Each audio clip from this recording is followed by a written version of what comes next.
Hello everyone, my name is Stacy Craze. I am doing a video for my intercultural communications class. It is April the 18th of 2021 and it's for Dr. Michelle Waite. The article on the body of ritual was among Nacirema by Nacirema was eye-opening. In today's culture, these kinds of barbaric acts are unheard of, and in the United States, we do not hear of these things happening here, but in other countries it does happen, and we hear of it from there. As Americans, we have been shielded from these acts and are allowed to live freely. The Nacirema believe in different ways and have had these things shown to them since birth. They think this is the only way of life because this is how their culture has shown them from the time they've grown up. A culture can shape a person by showing them what to believe and how to be in that culture.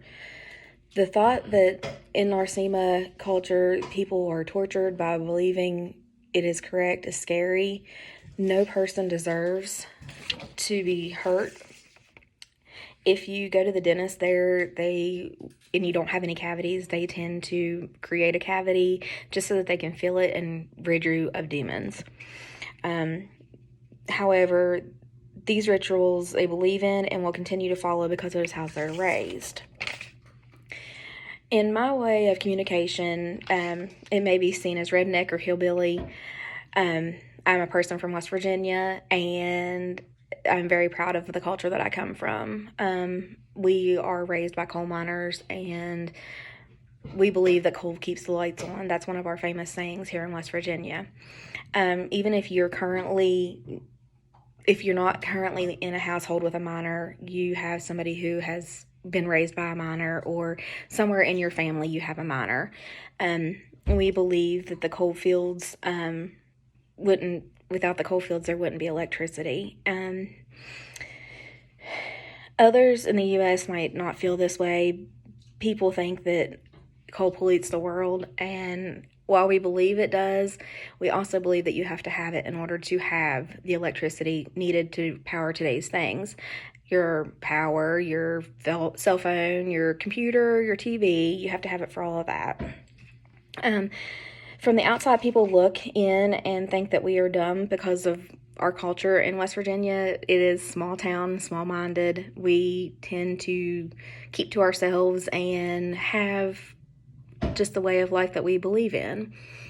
In West Virginia, we have a country dialect. It is very common for us to shorten words or to have words that run together. Y'all is one of our things here. We say it over and over again. You'ins, and those are just our way of talking. We have been raised this way, and so we would not expect somebody from the other parts of the world to understand what we're talking about when we say things like that. Everybody has their own ways of dialects and talking, and it's just shown that way.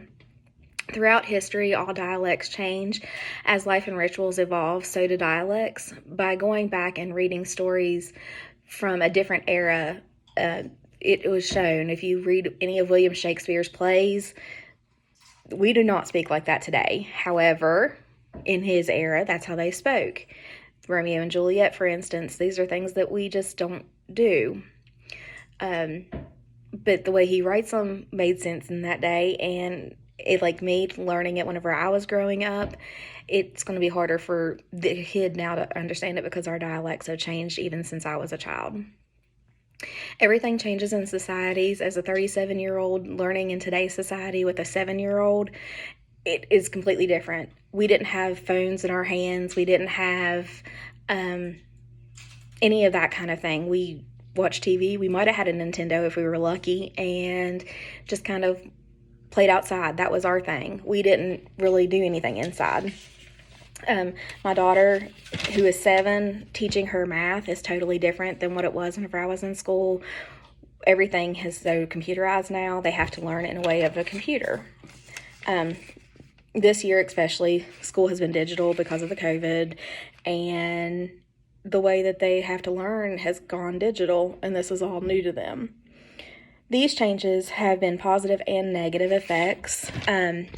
Some of the positives are that when children grow up, they're going to know how to deal with technology, whereas older people, we are still learning the technology because computers were not really a thing when we were children.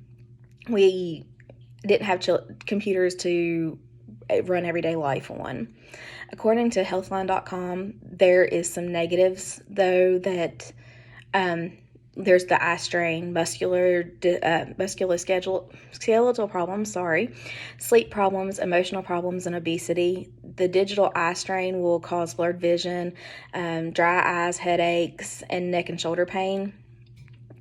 And the way we hold our cell phones, it's unnatural, so it causes a lot of stress on the shoulders and the spine. The blue light in the cell phones and computers can cause a reduce in sleep. They cause you not to produce as much melatonin in your system. And sitting in front of a computer when children play out is keeping children from playing outside. So there's obesity, which causes a high rate of that. This is the new way of life, though, and we have to learn to go with the flow and what has been created. Thanks, everyone.